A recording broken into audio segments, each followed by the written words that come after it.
All right. All There right. we So go. hello, everyone, and welcome to another session of That's What He Said. So whether you are a new viewer or a regular attendee, we thank you and appreciate you for joining us. Again, feel free to leave your comments or your questions as we go along. And as a quick heads up, we are now on YouTube. So it's easy to catch up on previous sessions. So we ask that you please subscribe, like, share, comment, the whole nine on that platform as well.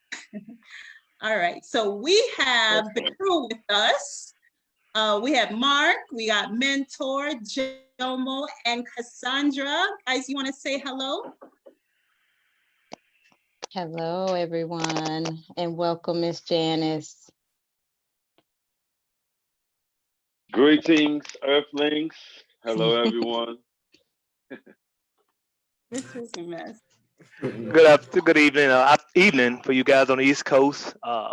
Welcome again, Janice, and to my brothers and my sisters. They missed you guys last week, but good to see you guys. Look like everybody's doing well. Yes, Mark, you got some making up to do. Yes. Happy Sunday, everybody. Good evening. All right. Yo. All right, so we have again Janie with us. Along with our panel, we brought in reinforcement for tonight to share her expertise on relationships and cultivating Black families. She is a relationship trauma expert. I would just love to hear some of your best stories with that.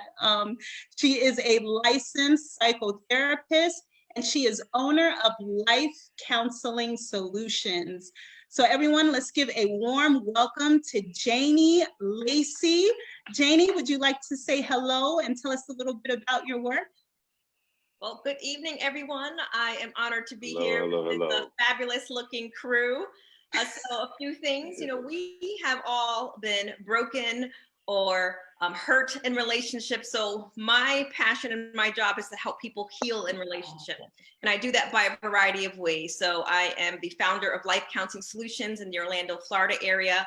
We have 9 licensed therapists. Everyone specializes in their different areas. And then I'm also a faculty member with the International Institute of Trauma and Addictive Professionals. So I teach other therapists how to work with women in trauma in particular.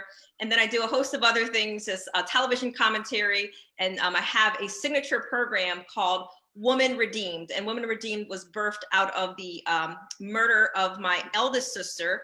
As we know, with domestic violence, the most difficult part is when you are leaving that relationship. So when she was leaving the relationship on a restraining order, it resulted in her death in front of her 2 children. So I birthed Women Redeemed to help women come out of toxic relationships. So we do a 12-week program as well as a retreat in the Orlando, Florida each year. So my heart and passion is to help people understand relationships and understand why they do what they do and why they pick the people they pick so that they can move towards a healthier state of being. So glad to be here with all of you tonight.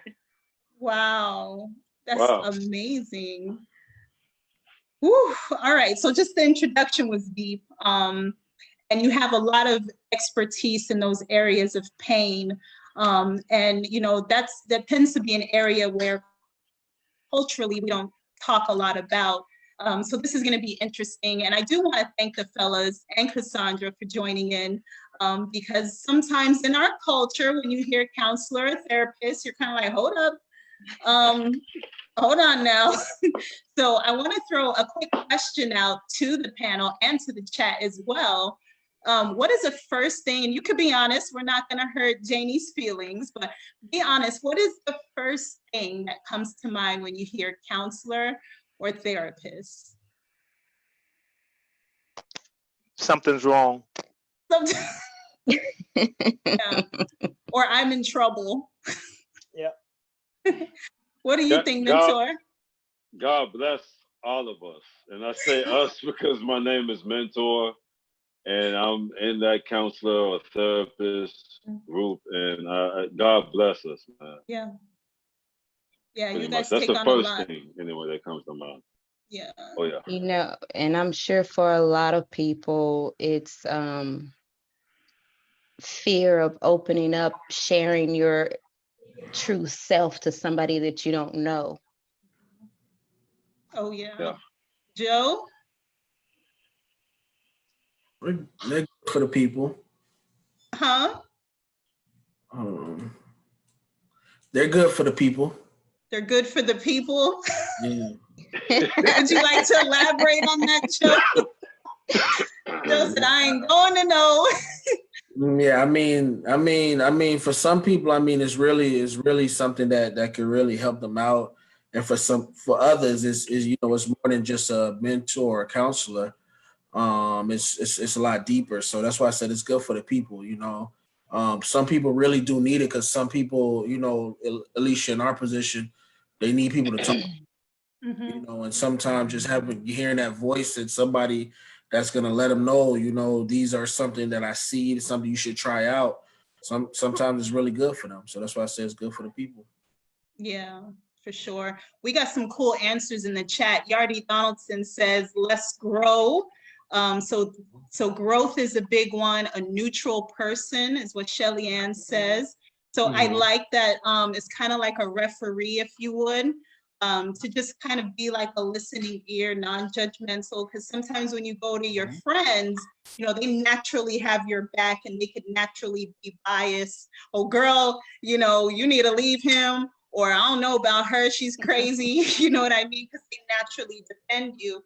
But what's great about a counselor or therapy is that you're getting that unbiased, non-judgmental approach. So, Janie, we're gonna go ahead and jump right in. So question for you is, what are the top 2 reasons why people are visiting your practice, and has it changed with COVID? And if so, how? So like a 3-part question. Well, in our practice in general, a lot of people are coming for many different reasons, but the reason why they come to see me, while everyone was having more of a timeout, I've actually had an uptick.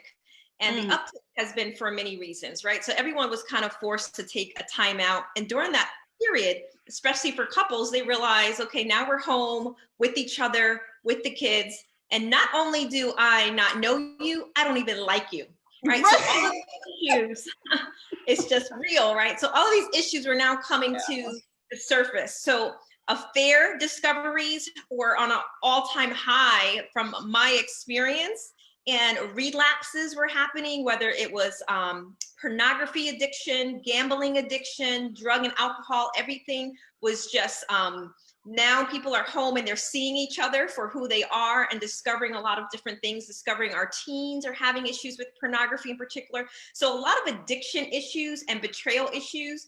There was one situation where the lover was just so needing to see her lover and pretended to be the Uber Eats driver and showed up at the house with food, right? So people lose their mind when the very object of their love or their object or whatever was now quarantined with who they should have been quarantined with, right? Their spouse. So a lot of stuff just kind of came to the surface. So right now I'm still on a wait list 3 or 4 weeks out for new clients, because there's been such an uptick in couples in particular. So I also look at it as a blessing though, a blessing meaning that what was there before, people were avoiding each other or just having the busyness of life, or we focus on the kids, all of those types of things as a way to cope with stuff.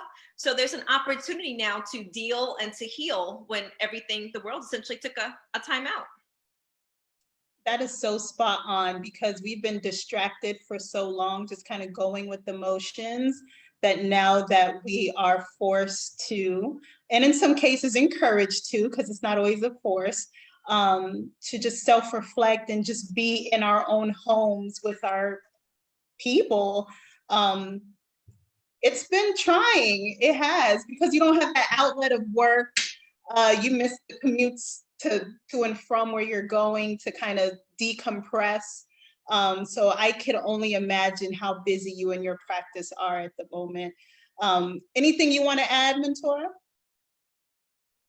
Other than I'm just getting a tremendous amount of insight out of Janie. That's incredible. Her resume speaks for itself. A counselor or therapist who counsels and trains therapists.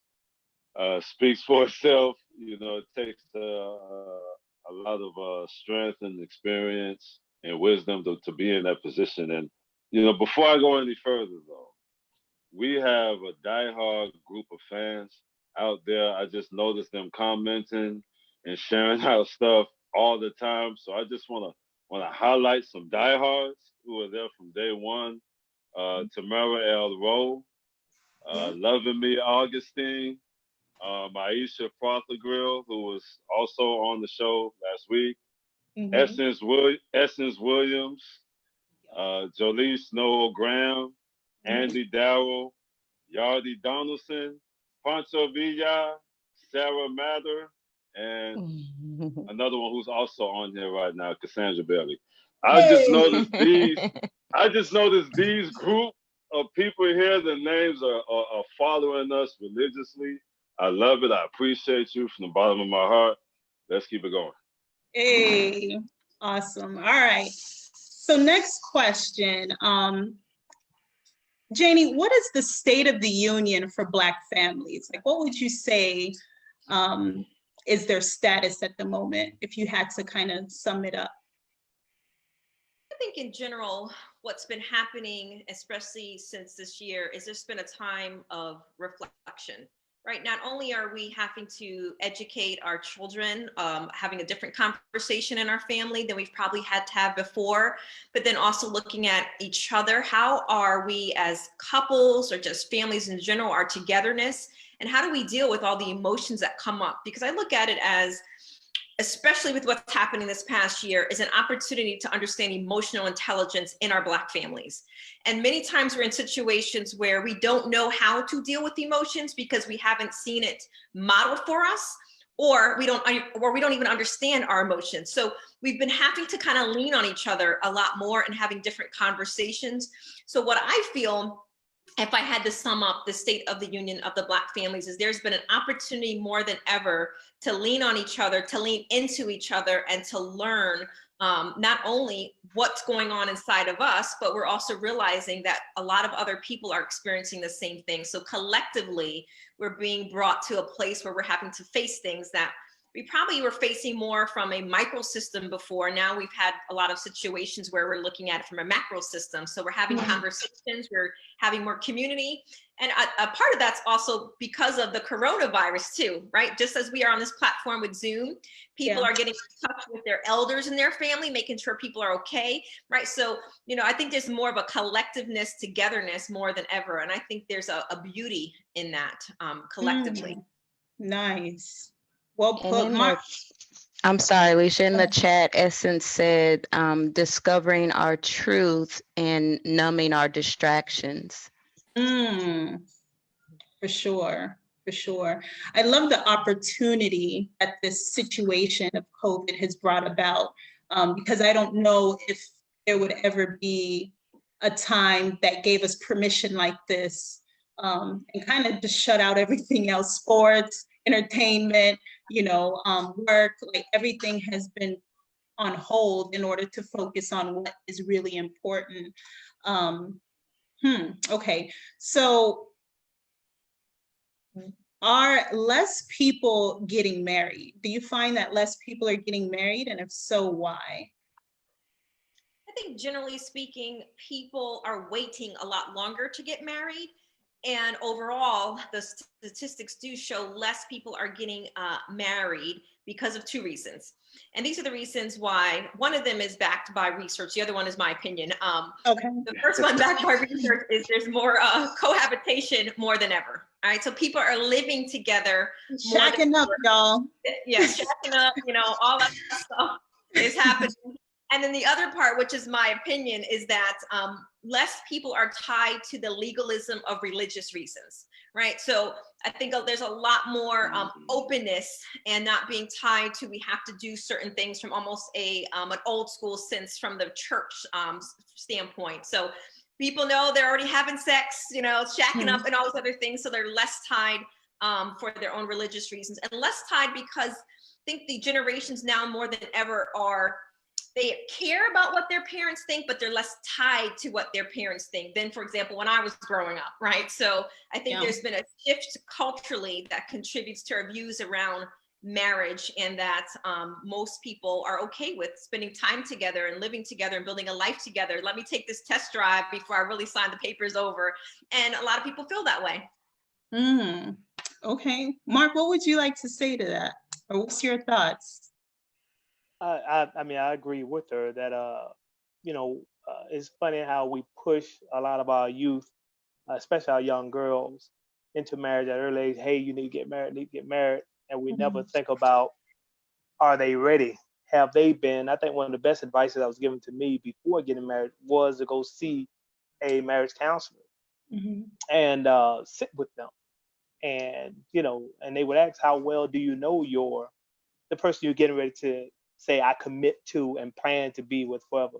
By the way, I need to go check this Grubhub driver who's been coming here a lot. So thanks, Janie. I need to find out who he is. He's been delivering like just 2 French fries. So I need to find out who he is. But we'll talk about that later. That's good. I gotta find out who it is. But seriously, So I do agree with that, especially with religious reasons being the reason a lot of times we jump into marriage thinking that's what we should do. Yeah, I definitely agree, because getting married too young, I think a lot of it can be, it's not even about like how well do you know that spouse, it's how well do you know yourself? Like, have you spent enough time with yourself to know, what are your strengths? What are your weaknesses? What do you need out of a relationship? What do you want out of a relationship? What are your what are your non-negotiables? A lot of those aren't even developed until you buck your toe and realize, ooh, I could never deal with that again. But yeah, in a lot of cases, we are encouraging early marriage. Joe, anything you want to add? Nah, I just agree with her. I agree 100% with her. Sometimes it is like, let me take a test drive, because it's different times now. A lot of things are different. There's a lot of things you gotta take into consideration. And I agree with you, even with the religious part. I think that, sometimes people forget, some of the things that are, in the Bible and those things, because once again, it ties back into we're in different times right now. I agree with you 100%. Cassandra? I was just thinking, a lot of people fall in love with the idea of marriage, or maybe not even the idea of marriage, maybe just the wedding, having the big ring. It's a big show. Yeah. It's no longer that commitment, that partnership. But Jenny, at what point does you only test drive for so long? They're not going to let you put a whole bunch of miles on a test drive, right? So at what point should it no longer be a test drive?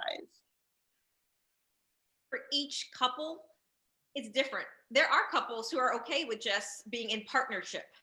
And there are people where one person, and I like what Cassandra said, because a lot of people can get attached to the fantasy of what could be versus the reality of what is. And the fantasy usually has, and I'm saying this from a female standpoint, sometimes the female who is unhealed can attach to the rescuer or the hero mentality, that he's going to come in and save me. He's going to come in and pay my bill. He's going to come in and do all these things and get tied to that notion of the future.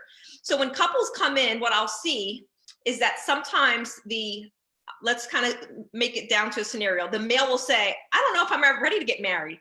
And in the back of her mind, she's thinking, okay, well, he's going to change his mind. So she enters into that relationship and she's trying to sex him up, cook him up, do all the things that she's thinking is going to change his mind. But there's only one thing that's going to change a man's mind, and that's him. So being caught to that. So what I will meet them in is in year 3, year 4, year 5, or year 6, where she's like, I'm ready to get married. I've gave my best years to this relationship. And he's looking at me saying, I told her from the beginning, I'm not sure I want to get married. Right. So I see that people are not on the same page in the very beginning. And sometimes more than not, as females, we will have it in our mindset that we can change somebody, and then we will get attached to that fantasy life of what it's going to be like when we are married. And then we put high standards from our mindset onto the male partner.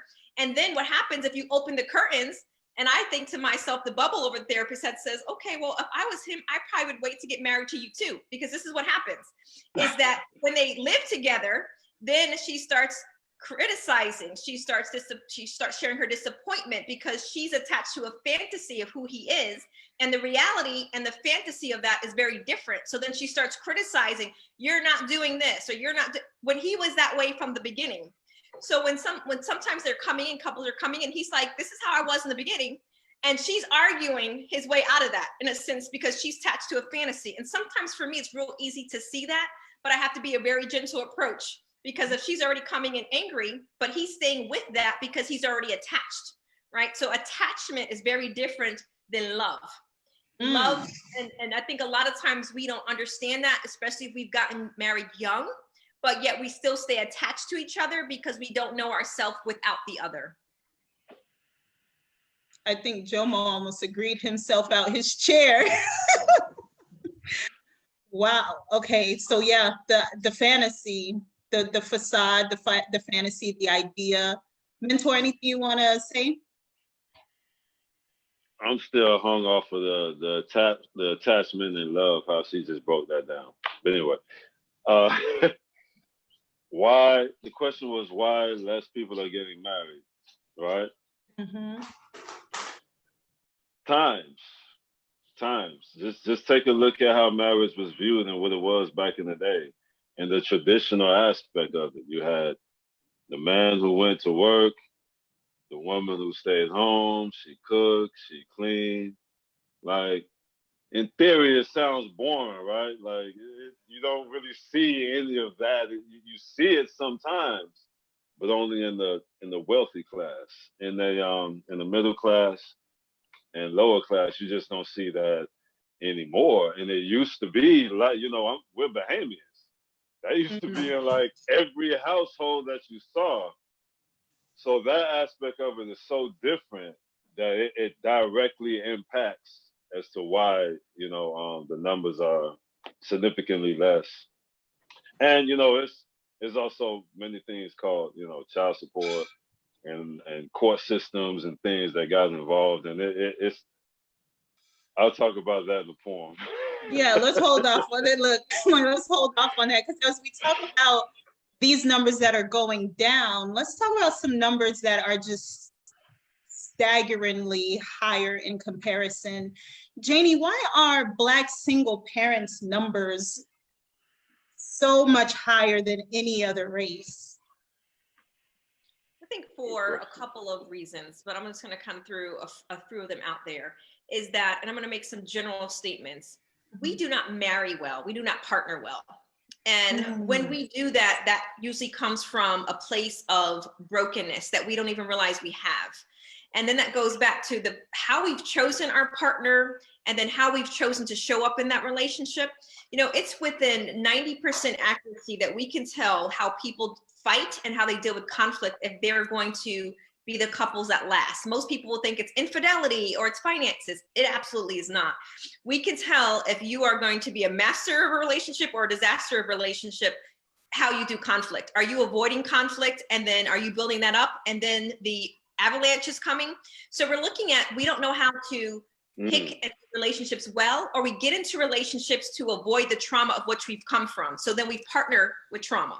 And then we're recreating that in our own relationship. And then you're exploding from the inside out. So when we look, especially in our Black communities, there's an opportunity, and I'm always looking at opportunities. There's an opportunities for us to really be able to look at, okay, how do I do relationship? And where did I learn relationship from? Where did I learn that parenting, how is that gonna be? Because sometimes we'll see, and I'll see this is controversial, but this is my opinion, is that we will hold the torch of being this Black single woman, and we just kind of make it this superwoman type thing. It's hard, right? So it's hard. Nothing glamorous. And then, you get to this place where then you don't trust because you don't heal, and people who are really trying to be there for you, you push them away, right? So it's this repetitive cycle that but the way that we heal that, and it's very difficult, especially in our community, is because it takes vulnerability. And then what happens is we have vulnerability with the wrong people. And then we say, this is why I can't trust anybody. And then it reinforces that mindset. And then we feel like we have to do it all. You know, I know when I was growing up, I saw my mom, all the kids we'd all be eating at the table, and my mom would be eating last at the kitchen sink. And in that mentality, that was considered a good thing, right? An empty cup, giving from an empty cup, versus what we should be teaching ourselves is that we fill our cup and we give from the abundance, versus you give to everybody else and then you also eat last. And then Janie, hold up. That was about 5 dimes that you just dropped in a row. Like I wasn't prepared for all of that. She trains therapists. I mean, no, she was an assassin. That's why they're dropping like that. She was an assassin. I mean, she's speaking to things culturally that have been an issue and seen and embraced and heard about from our grandparents and great grandparents.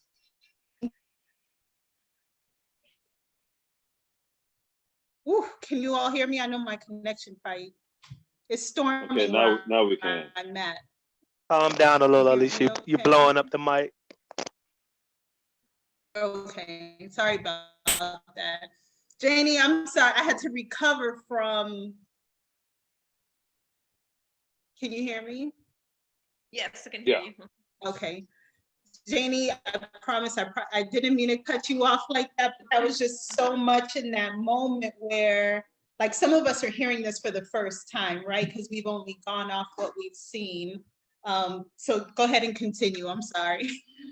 Nope. That was basically it. Basically, I was just saying is that in our culture, we glorify those that are constantly sacrificing.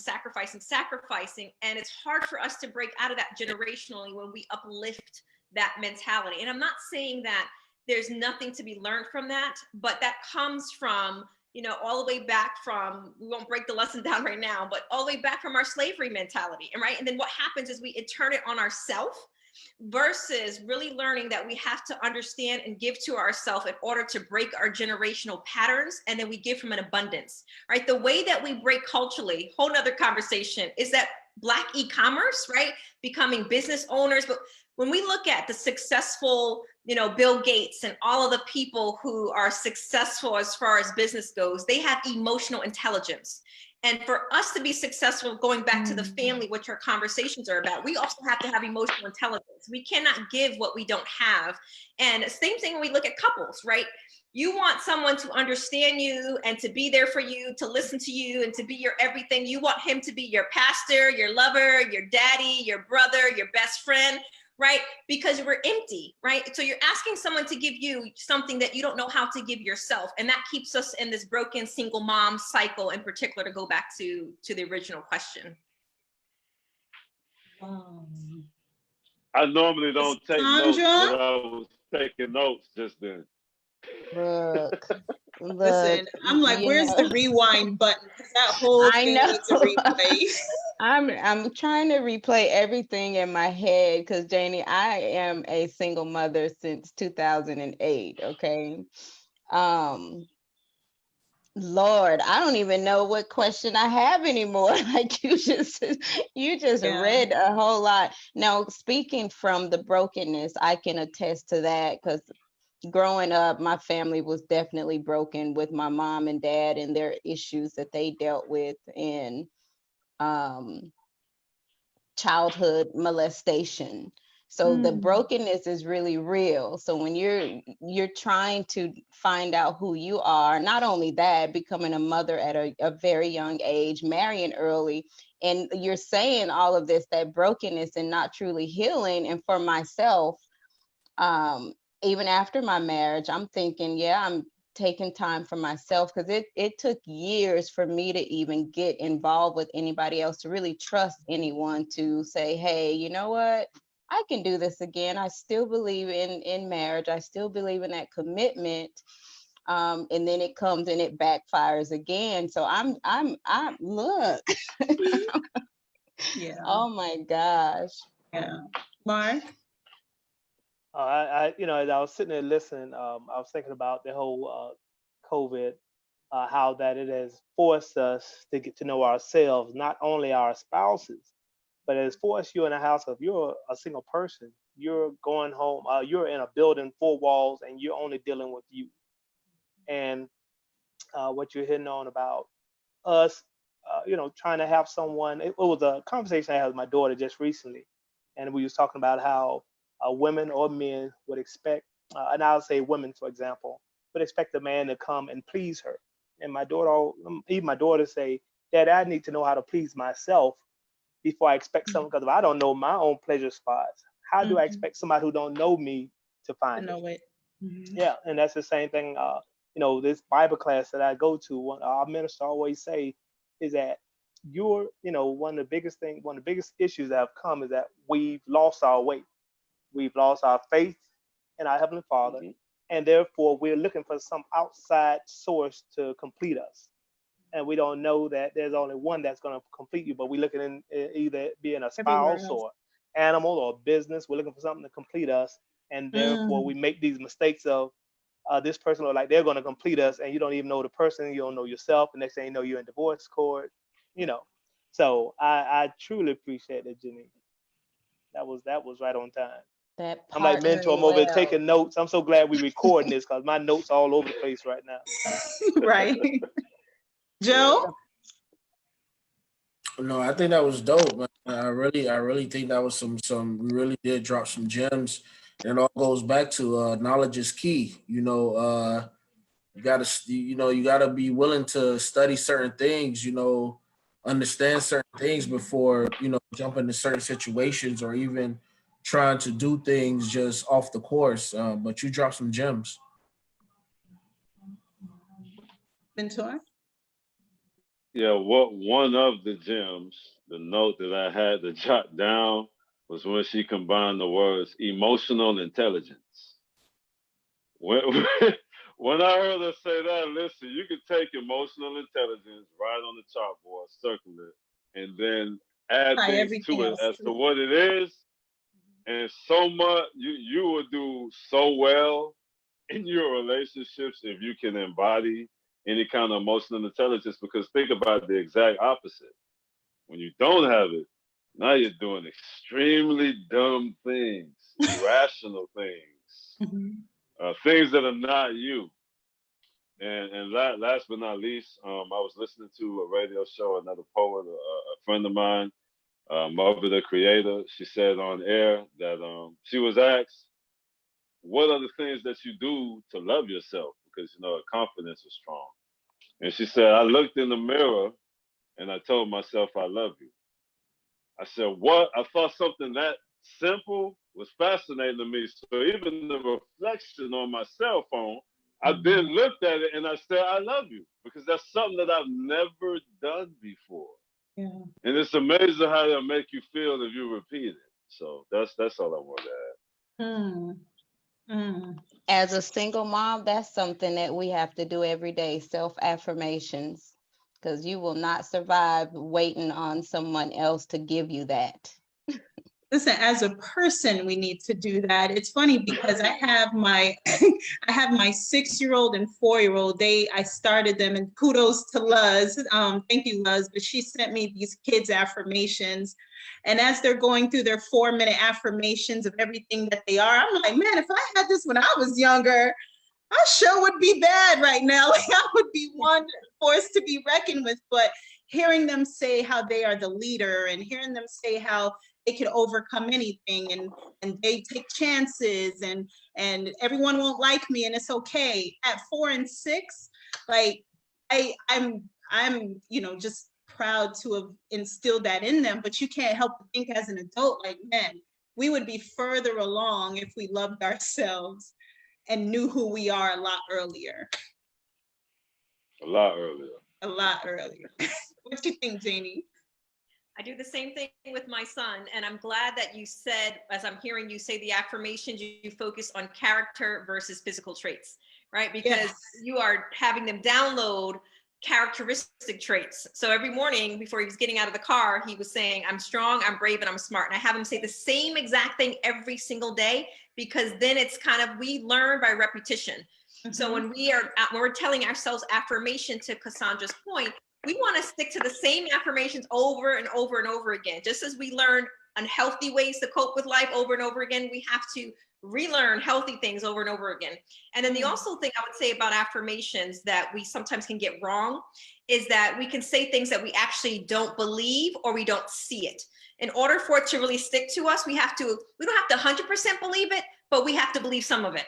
Because we can just be saying a list of things that we don't necessarily internally, our brain doesn't believe it, and then it's not going to stick to us. So when we're teaching our kids and ourselves, we want to be able to have some investment in whatever that affirmation is, and then say the same thing over and over and over again. So, you know, I personally have a list of 20 in a notebook, and I look at the same thing every single day, which is also tied to the mirror in my bathroom, because 69% of our thoughts when we wake up in the morning are negative.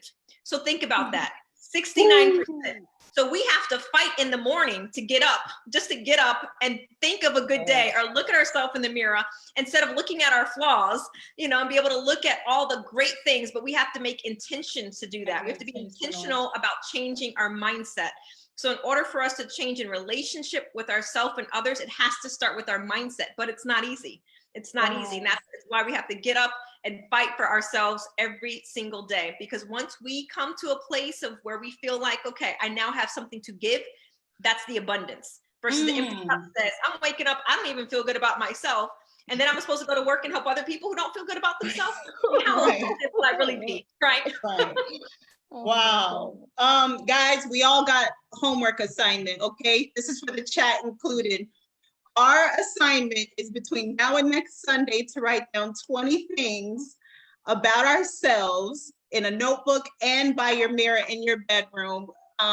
Jane, you're not just on here by chance. Like, we are bettering ourselves as we converse here. We want you all, and myself included, write down 20 things that you can say to yourself on a daily basis. Record it in your phone, play it back, hear yourself saying it. Because we really need to get to these core issues. We can't expect the next person, the next promotion. We can't expect the next encounter to do it without us making that effort. I love that you said that, Jay. I really want us to do that. That's dope. We have a question in the chat. How do you determine whether your significant other's emotional intelligence is up to par? So the very basic way, practical way, is, can they express their emotions clearly? Can they ask for what they want? And can they still respect you when they are angry? Right? Because emotional intelligence, I say this to myself, right? So if I'm frustrated and I have to go into a meeting, can I finish my meal and still be upset with you? Because if I can finish my meal, express myself, and still feel my emotions, then that means I am in control. So when we kind of look at emotional intelligence, all of us that are on this call and those that are listening, we feel 8 to 12 emotions a day. But if I ask someone, what were the emotions that you felt today? Oh, I felt okay, or maybe I was tired, right? We don't have an understanding of what happens on our self, because we will identify it as something that's numb, or just 1 or 2 emotions where we feel different emotions. And first we have to identify what we feel, and then can we explain it or share it with our spouse, right? Because sometimes people will say in couples therapy, you know, well, I really don't have anything on my mind, but she's like, I know him, he just doesn't want to talk to me, right? So emotional intelligence would be in that moment, if that was true, that he can say, you know, baby girl, I'm really feeling stressed, I'm feeling tired, and I'm really feeling annoyed. So this is what I need from you right now. When I'm ready to talk to you, I will come over and talk to you. So the way it would help me right now is if you do not try to push in my lane, I will come to you when I need to come to you. And then what happens is then he really comes to her, because that's building trust. Sometimes women will chase and chase because we have anxiety, because what he says he's going to do, he doesn't follow through. So then you just up the ante, and then he really doesn't follow through because he doesn't know how you're going to react, right? So if he's seeing you come with a hammer and you're saying, baby, come and talk to me, tell me how you're feeling. But what he's seeing is that hammer. If I tell her how I really feel, she's going to be reactive, right? So metaphorically, we teach each other that we're not safe. And especially in our Black communities, we have to have what we call a holding space in psychology. If you really want to have a good foundation in a relationship, it's not about the power couple who can pay the bills and we're doing all these other, it's at the end of the day, can I hold space for you and can you hold space for me? And what that looks like is if Mark is coming to me as my husband and he's down and out and he's having lots of issues, can I just be there for him without telling him, don't feel that way, trying to change how he feels because I'm uncomfortable with it? Can I just hold space and listen, be empathetic, not try to course correct, not try to fix, but ask him, well, Mark, how can I best support you? How can I best be there for you as your wife, right? But what happens is we teach each other. I have this image of who I want Mark to be. And he now, in his mind, has to try to meet this image, which is the unconscious movement that he's doing. And then whenever he comes out of alignment of that, then I'm either trying to figure out what's going on, but he knows that he can't really tell me what's going on because I'm going to be reactive. And then he's going to tell me, why did I even share that with her? And then we keep that cycle over and over and over again. So to understand if your spouse is emotionally unavailable, can they express their feelings and not feel shame about it? Can they ask for what they want? And how do they handle anger and stress? Because that's going to be the telling sign. Are they reactive or are they responsive?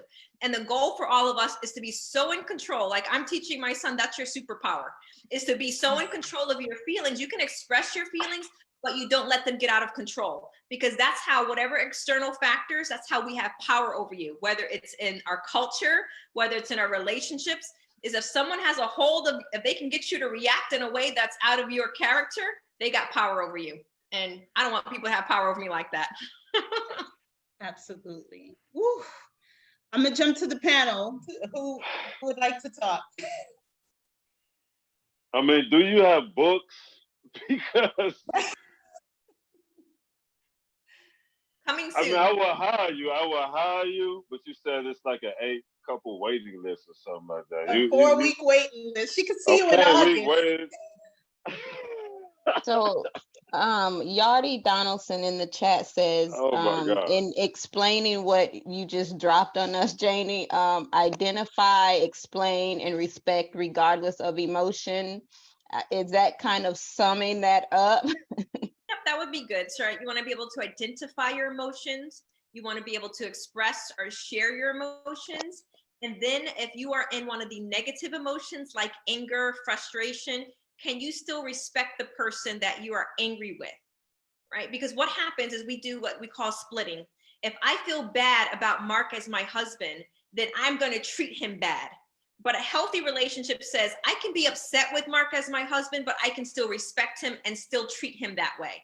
I can say, you know what, Mark, I'm really frustrated with you right now, so I really don't want to talk about it, versus spitting venom at him, right? Because then what happens, especially for women, and I'm speaking to women, is that we could tear a brother down, spit venom, tear his character, tell him he's not a man, and then expect him to come cuddle with us at night. Hello? How crazy is that? And then we forget about all the venom. I'm gonna throw the phone, man. I'm gonna just throw the phone.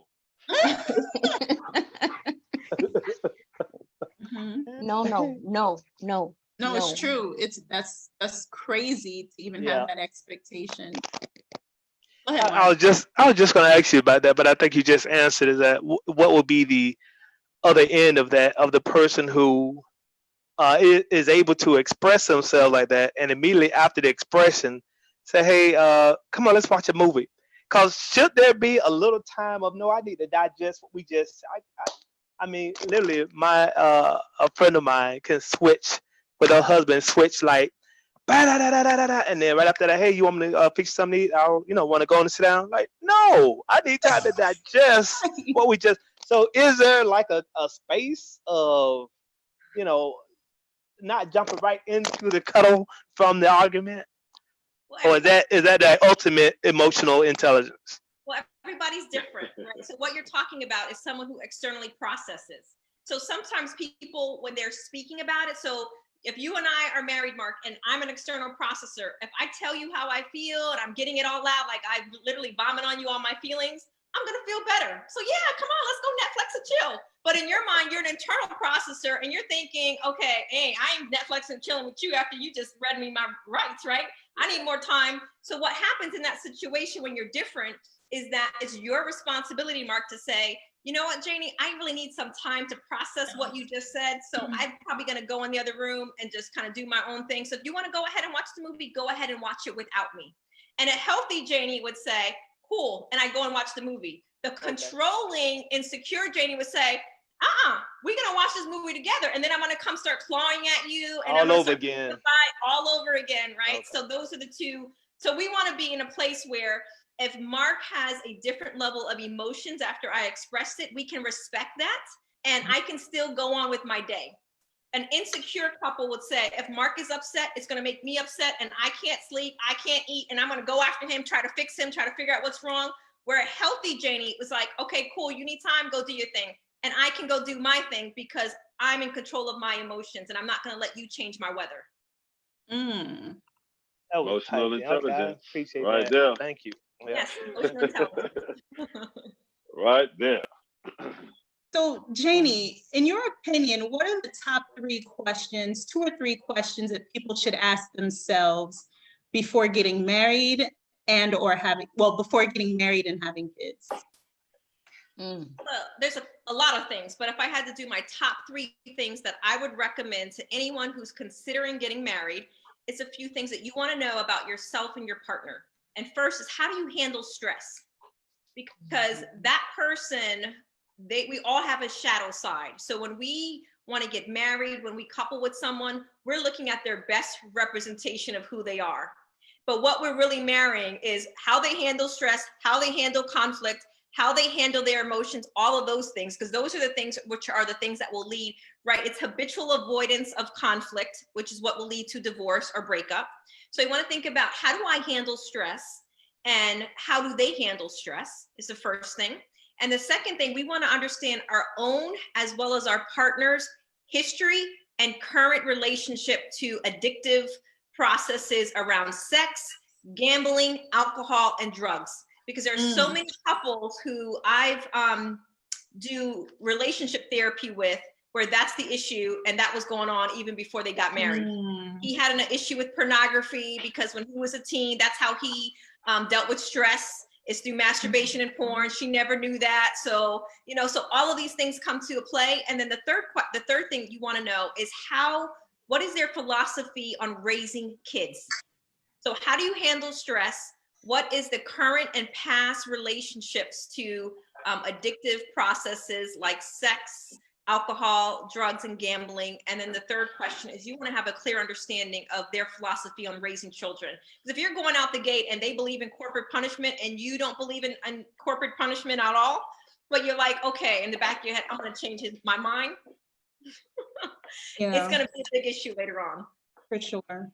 And you said something that I know resides with Jomo, because he's big on people being who they are before you get with them and before you marry them. It's a lot of times we either pretend or we act like we could change the person, or we just turn a blind eye until it becomes an issue. One thing my aunt told me when I was like a teenager, she said, whatever is an issue when you date, it magnifies times 10 when you get married. And that's something that always stuck with me on that. Mark, I'll jump to you and Joe. Is there anything you want to say? I was going to add to that not add to it, but I like what you said about people not being honest of who they are. And even the question, the first one was asking them how are they how they handle conflict. And one thing that one thing that I've learned is asking a person what would they do compared to what did you do. Have you ever been in an argument before? What did you do? Not what would you do? Because I figure when you're in a start relationship, or you was asking me how am I in a conflict, if I've got any inclination of how you are, I'm going to say some stuff that's going to, oh yeah, I don't argue a whole lot. I'm real easygoing. So if you ask me, what am I going to do? I'm going to give you all the, the right resumes, right? And my thought is always, and even looking back on my relationships, you've been with the person enough where things happen and you saw how they reacted.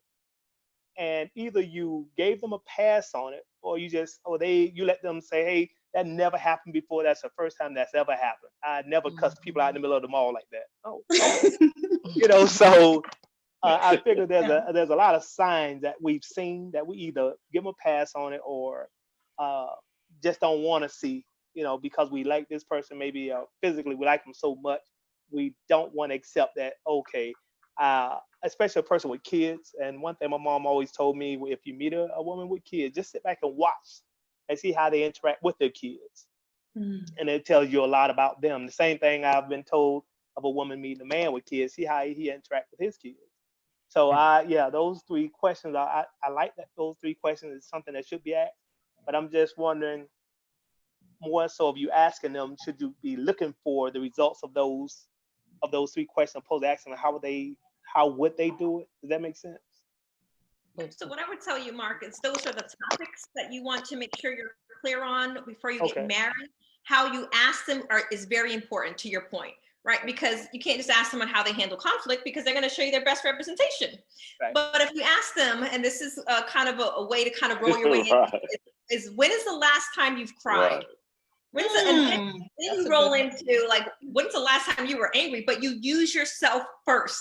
It's like, man, you know, I could be in traffic and it just gets me so upset. I'm wondering, Mark, when's the last time you got angry, right? You got to know, right? It's relationship is also a chess, game when you're dating. So you got to know how to ask people questions to get honest answers, because the other part and how they answer is also a reveal. And to your point, sometimes we're so attached to the big booty or he fine, right? That we don't want to see the other things that are really there, because he probably already showed you, you know, in traffic, cursing somebody out, whatever it may be, but in your mind, you still are attached to the fantasy.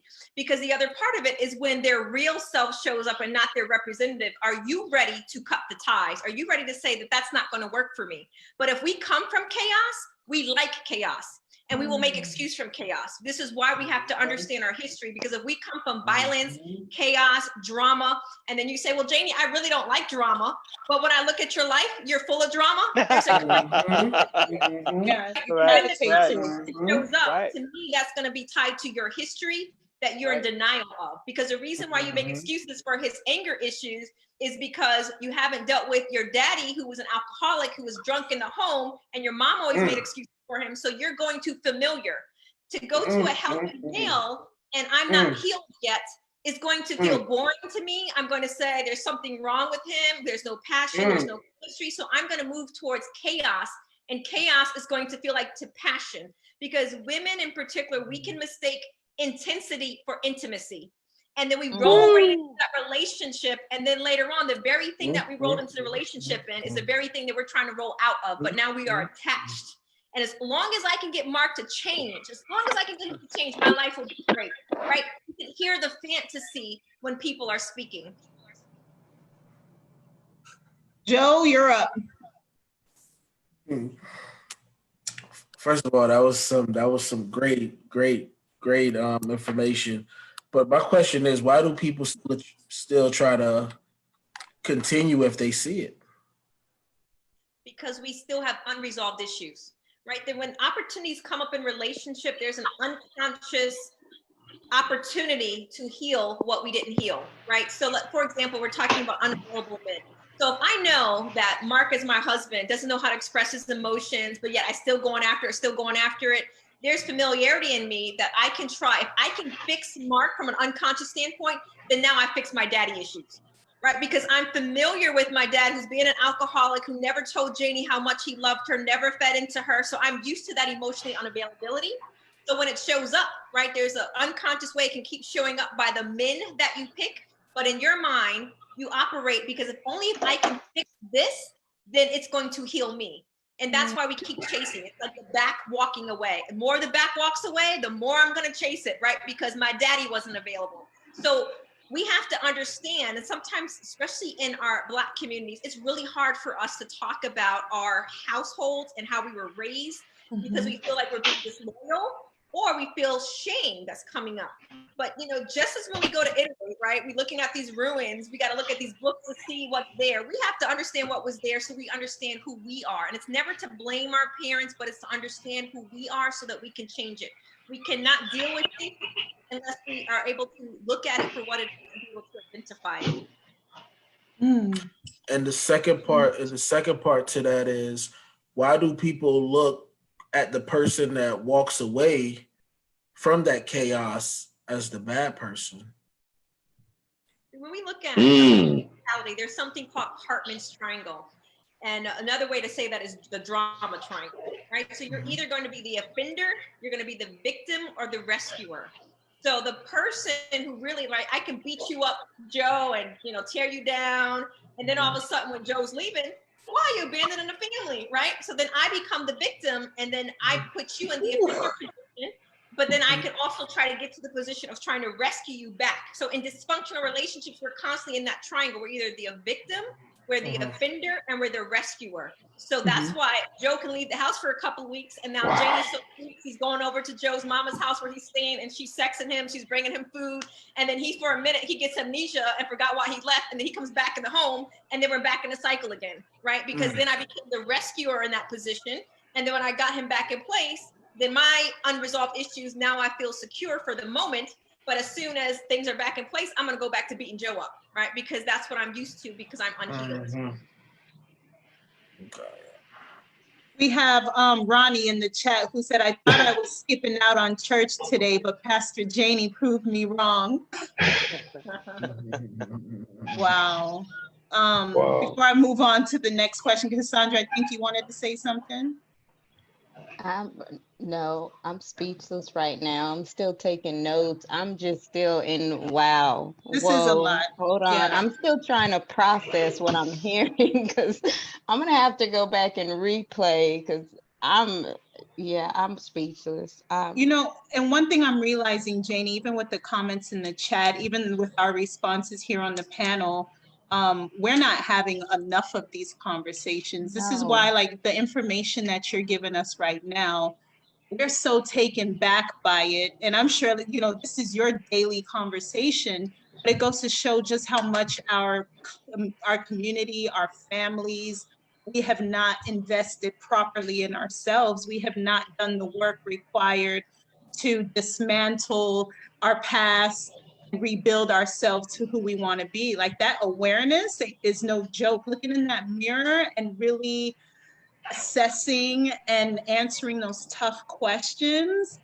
we haven't spent enough time doing that. Imagine if we were to invest in ourselves, in a Janie, to help us in the journey of becoming who we're supposed to be and eliminating these distractions and these barriers that, are really hindering us and tying us down by the ankles. There's so much on this conversation that we have yet to even digest because we're still chewing on it. And it just goes to show that we might be really elementary in our mental health when we should be at a high school professional level, and that's no offense to anyone. That's just to say that I think we've been treating it maybe as something that we're too cool to do, or as an accessory, when very much right now in this moment, we're realizing, we got some issues. Well, Alicia. Yeah. And also, we didn't know that we didn't know that we didn't know. We didn't know. I'm sitting here listening to Janie. I'm like, now, how powerful would this be with a counselor in elementary school telling kids, just a counselor who's actually just feeding them, along with the parents, because we as parents, I'm hearing this, I've heard bits and pieces of it throughout my life, but Janie, you putting it in a format, I'm like, man, where have I been? What have I been doing? And have I applied this to those that has been up on the mindset? Yeah. So if we're not, it's good that it's great that we're hearing this, but if we're not passing this down to those who are coming up, right, and passing it on to others and letting them know where they, to go. And I know the question in the beginning was about what's our perception of therapists. And one of the so I was saying that's one of the things coming on my mind. But throughout my life, I've learned that therapists is also to help improve. Not just to go to for when you're in trouble or what have I done, but also I'm doing good stuff. But you know what? Let me take my car in and just get it checked over. Just I know it's driving good. Yeah. Maintenance. Let me just go make sure I'm still up to par. What's am I doing everything I should be doing, and what can I improve on? So that's what we need to look at therapists, such as Janie, as psychologists, as I'm doing good, but I want to do better. I know I can do better. So where can you help me out? And I appreciate Janie. Man, you've earned your keep just on this little on this 30 minutes. Well, how long we've been talking about. I appreciate this. So a couple more, one more question I want to ask. We're at an hour. Okay. All right. So let me ask the panel, and I'm throwing this out to the chat as well.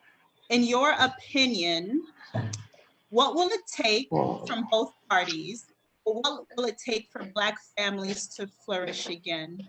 And Mentor, I know you got something for us following this, but I'm curious to know, in your opinion, what will it take for both parties for Black families to flourish again? So Janie, I'm gonna save you for second to last, but I'm gonna jump to Mark, Jomo, Cassandra, and then you. All right, Mark. Okay, repeat the question. What do you think it will take, in your opinion, what will it take for Black families to flourish again? To sit in a class with Janie being the instructor. Hello. I mean, really, because before we build on this foundation that's made of sand, we need to go and just uproot the entire foundation and start not all over again, but start on a new foundation. There's a scripture that say, let a foolish man build his house on sand, let a wise man build his house on solid ground. So it starts with a foundation. So definitely remove the concept of a psychiatrist or a therapist, anyone in that field that is taboo.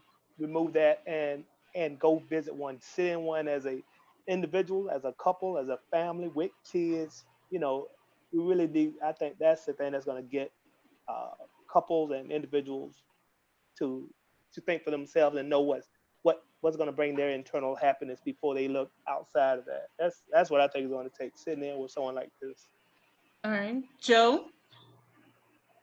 And first of all, Janie, I just want to say thank you for all that knowledge and those things. I honestly don't know what it's going to take, but what I do know is each and every Sunday you need to tune into That's What He Said, because that's going to help. All right. Don't meet me there, beat me there. Yeah. All right, Joe. Cassandra. Look, the healing. I was doing some self-meditation a couple of months ago, and I was going back to my mom because I knew, focusing on the healing from the past, the history. And I asked my mom, and it was so uncomfortable to ask my mom, like, what were your biggest plans or biggest pain in your life? What was your greatest disappointment? In having her tell me these things and listening to my mom express herself. We don't have those hard conversations with our parents and grandparents to know what we're healing from. Mm-hmm. And just having that conversation with my mom, and I had to tell her, Mom, just be honest. She's like, well, I hope I do it right. And I'm like, Mom, there's no right or wrong answer. It's you giving me you. And it starts there. The foundation of true healing is going to go back to where the brokenness started. We have Essence, who says we need to heal internally first. And we have Chandra, who says we must allow our fathers to be loved and our mothers to be crowned. We have lost our positions in this world as kings and queens. We have to know our worth. All right, let me jump to Janie. Janie, what do you think it'll take? What I think it will take is a bunch of what I've already heard. So a couple of things is that to be proactive, those of us that are parents, is first we have to understand, first to understand, and then to understand what's going on in our world, right? So First of all, we have to figure out what are our own core wounds. All of us have core wounds. If we are an adult, we have core wounds. 20% of the population come from secure family. Secure family. It's a very low percentage. Even though you hear 20%, you may think that's high. That's pretty low. 80% of us comes from broken homes, dysfunctional homes. So we're already kind of walking with the cane, so to speak. So we have to understand where we've come from, why we do the things that we do, and then proactively change the generations that we are raising by teaching them a couple of things: to self-confidence and being self-assured. Self-assured means I'm okay with who I am, right? Especially in our Black communities. We come with all skin color types. We have to be okay with who we are and how we show up in the world, and not be externally factors where I think these people over here do better than, right? So when we understand all that stuff, we understand why we have that mentality. I mean, that alone is just going to give us a leg up. And then understand what we feel. So I like to use the word understand. We understand what we feel. And then when we understand what we feel, then we are, all of us that are parents, it's what we call the parental mirror. We are going to mirror back our children who they are. From 0 to 8, it's like a computer. They're downloading their environments, they're downloading our messages to them as parents. They're learning who they are by the parental mirror, which is through our eyes. So imagine if we don't know how we feel, and then our kid comes and starts crying, right? So I let my son cry. And what happens, I hear a lot of times when we get grown men that don't know how to cry or don't know their emotions because they had a parent that said, don't cry, or I'll give you something to cry about, or boys don't man cry. up. All of those messaging. And then the other part of it as parents is we treat our females very different from our males. Boys will be boys. So we teach girls from an early age how to cook, how to clean, how to fold the socks. And then we will wait to even start coaching our boys. We have to be equal when it comes to lifestyle, how to balance your checkbook, how to take care of age appropriately, how to start with making your bed, or just, 4 years old, take your clothes, put them in the hamper. So we teach people to be responsible. Those are not just helping the household, but you're downloading in young children how to be responsible. So we change our culture, we change what's happening by teaching responsibility, teaching emotional intelligence, understanding who we are, and knowing that we're going to reflect that to our kids, because it's not by accident that there's that saying that the fruit doesn't fall far from the tree. And it's true. Our kids are going to be a reflection of us to a certain degree, right? There's going to be a point where they're going to go off, but that foundation, you train a child in the way that they go, they're going to return, right? And there's a lot of truth to that. But I cannot train my son what I don't know myself. Right. So part of that is, the other part of that is that if we don't, we have to be, there's called Jahara's window. Jahara's window are things that Mark can see about me that I can't see about myself. And that's the blind spot that I have to be curious about. And to be curious about it means that I have to not be the Lone Ranger that says I can figure this thing out, but I get in a community and I allow people to give me feedback. But this is what we do. When we get into a community and we allow people to give us feedback, is that it's because we trust them. The reason why we don't let people close to us is because we've been broken in relationships, broken in friendships. We've told the wrong person because we lack discernment. Because discernment means that, it's not just good enough that I trust them good enough. It means that they are good, right? So we allow people to earn access to us, and we don't freely give access to us. And when people earn access to us, and that means we can be ourselves. And we're not going to grow unless we're in an environment where we can be ourselves and we can allow people to give us feedback without being defensive, but we're more curious. So if Mark is my husband, I have to allow him to influence me, and I have to be curious about what he says versus being defensive, turning it around, all of those things.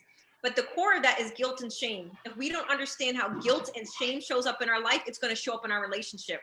That means Mark is going to be going to bed. He's sleeping with me, but he's sleeping with the enemy. And he's turning the other way, right? So when I have this graphic that I teach in workshops where it shows the couple sleeping with their backs towards the opposite end. They're not looking at each other, but they'll tell me, I just like sleeping that way. No, that's not how you were sleeping when you guys were sexing each other, trying to get into marriage. With each other. But over time, you moving because you're realizing, Mark, it's like, I can't trust her with who I am. And in particular for men, once men learn vulnerability, once a woman will come down with the shotgun, they close off. And if they're closed off, it takes a lot to open that back up, especially if you're the person that shot the shotgun at them. Right. So we have to understand how to treat each other even when we don't like each other. And when we don't like each other in those moments, because any of us that have been married, you're gonna know there's gonna be some point where you're gonna think, did I marry the right person? That's normal, because once all the feelings and stuff wear off, you have to logically look at this person as if you're building a business. And the business says, okay, when the feelings wear off, or when, you know, the novelty wears off, can we still respect each other and still build something together? So to go back to the summary, right? Emotional intelligence, we have to seek to understand ourselves and understand where we've come from, and then not be ashamed and deal with our own guilt, but then also have a circle of influence, right? That's saying that we are going to be the sum of 5 closest friends. Look at the people we're around. If they're not of a growth mindset, that's going to hold us back. But if we're people that says that I can look at Joe and say, Joe, man, why are you doing that, right? And Joe is okay with me engaging in that conversation. And think about all the times in your life where you've had people around you where they watched you fall, or watch you make the mistakes, or watch you go with this guy, or watch you go with this girl, and they ain't say nothing. And they didn't say I want those people around me. I want someone that's gonna say, look, Janie, I think you should consider this, because it's how you show up and give feedback. And that's how we can start changing, and we do it together. We're better together. Wow. Agreed. Oof. Janie, All right. but they consider us know-it-alls.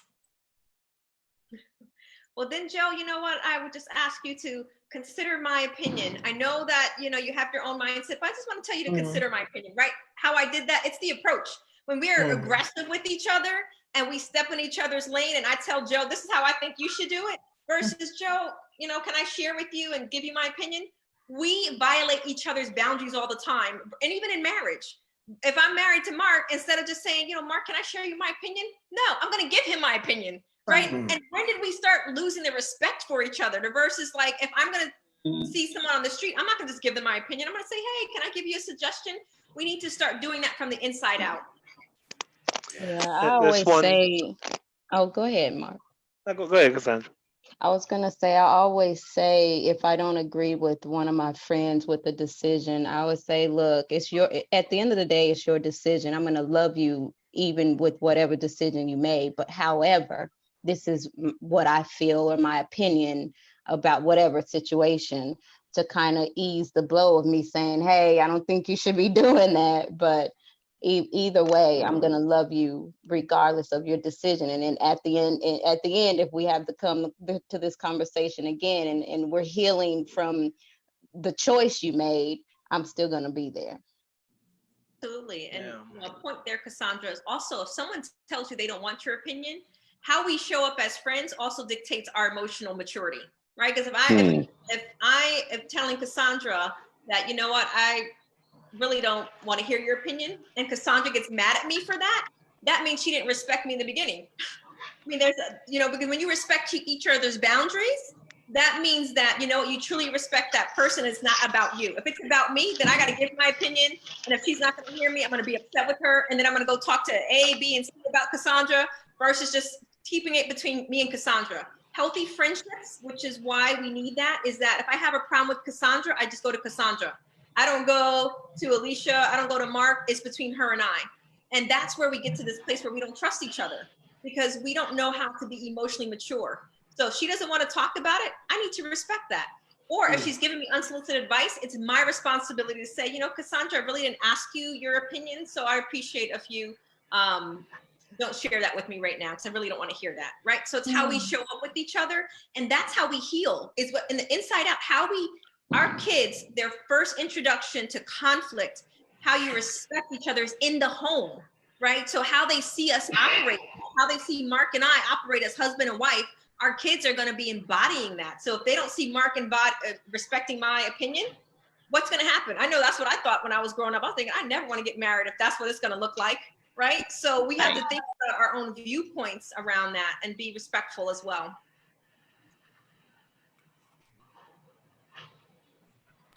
Okay. Alicia, just one thing I was just going to add, just something you said, was that one thing that the Holy Spirit has shared with us was that, you know, we'll be better off saying I respect you more so than I love you. And he said, one, because our love is usually based off of some lust, and the love is in, I love you as long as you love me, but when you stop loving me, I have no more love for you.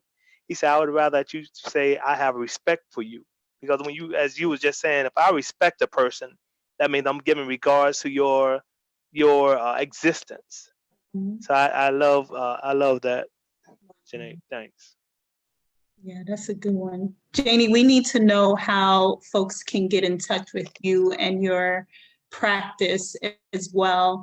Because I know some folks listening, myself included, would love just that additional dialogue. And for folks joining in late, you got a 4-week wait, y'all. So don't look for nothing overnight. Rightfully so. We're learning, even in this discussion, it makes sense why she is booked out the way she is. Mentor, I know you got something for us, right? I also want to add on another word that she threw out there, along with emotional intelligence. She said emotional maturity. Mm-hmm. It's hitting me like a ton of bricks, right? Some of these, oh my God, emotional maturity is where I would desire to be in life, with everything. So I'm glad that she was able to open everybody's minds up, because I thought that this poem might have been a little bit too strong on the topic. But what I did was I went back in 2011, right? Came from there, got here, saw the show, and went back and wrote this. So this was written in 2011, and I did it with Red Riding Hood. It's called Black Woman, Black Man, and here we go.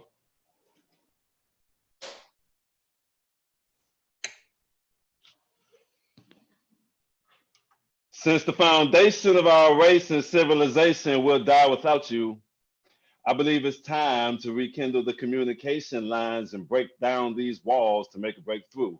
Reason being, one of the main key components for the rejuvenation of the Black man is you.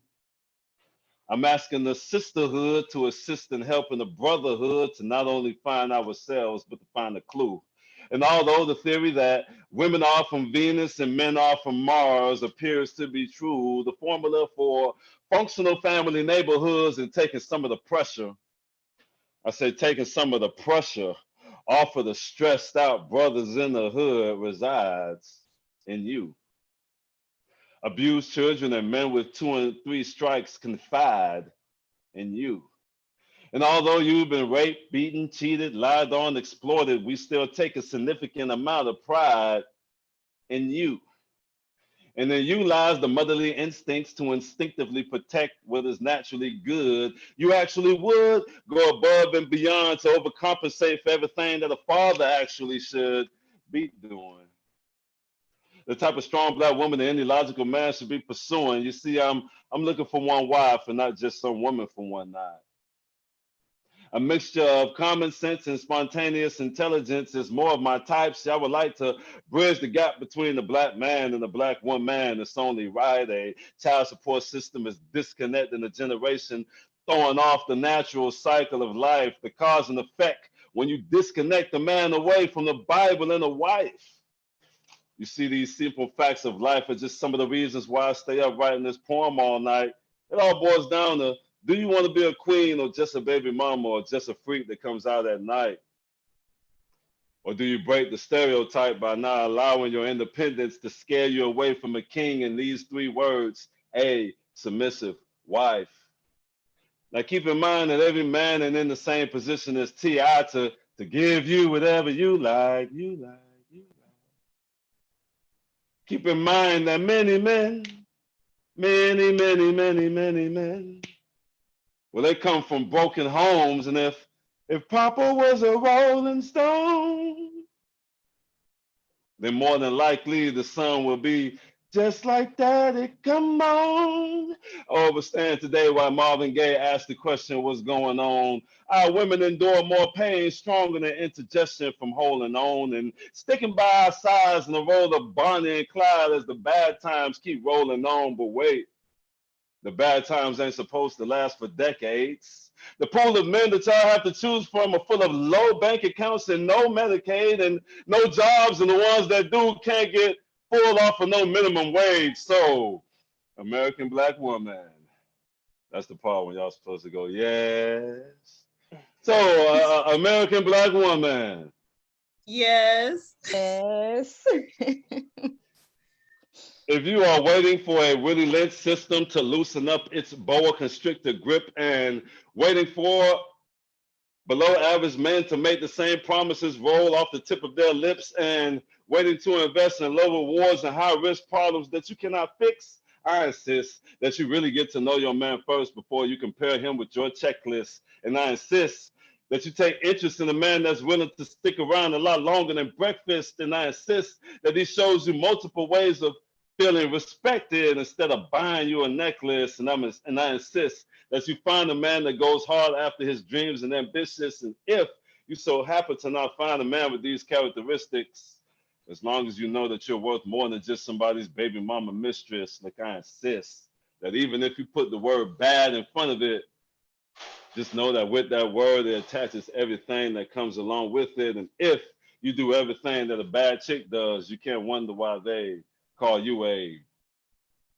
listen, Black Queens. I love y'all. Thank y'all for having me. That's the end of the poem. Woo! And yeah. Okay. Mm. All right. That one was timely. Yeah, good job. Very timely. Mentor, you might have to start putting these session poems on like a something that they can replay on. But thank you so much. That was so timely. Janie, any closing words for us? Thank you. What I would want to share for anyone that is listening or watching is that to seek to understand why you are the way that you are is a strength and not a weakness. And imagine to yourself meeting the person you could have been and you not being that person. So today, make a decision that you want to be that person and take the steps to walk towards your best self by first unpacking in a very safe place all of your inner demons, your shadow side, so that your future does not have to repeat what your past was. So today, just want to invite anyone to start healing, because healing is a gift and healing is a journey, and it is an indication of our strength and not our weakness. Janie, we love you. We thank you. To Jomo, Mentor, Mark, Cassandra, great dialogue. Thank you all for your transparency. As always, we appreciate you sharing your honesty out of love. Janie, thank you so much for your partnership with us tonight. I think I speak for everyone when I say that we are in a better place because of this conversation. And we thank you so much for taking the time out with us this Sunday afternoon.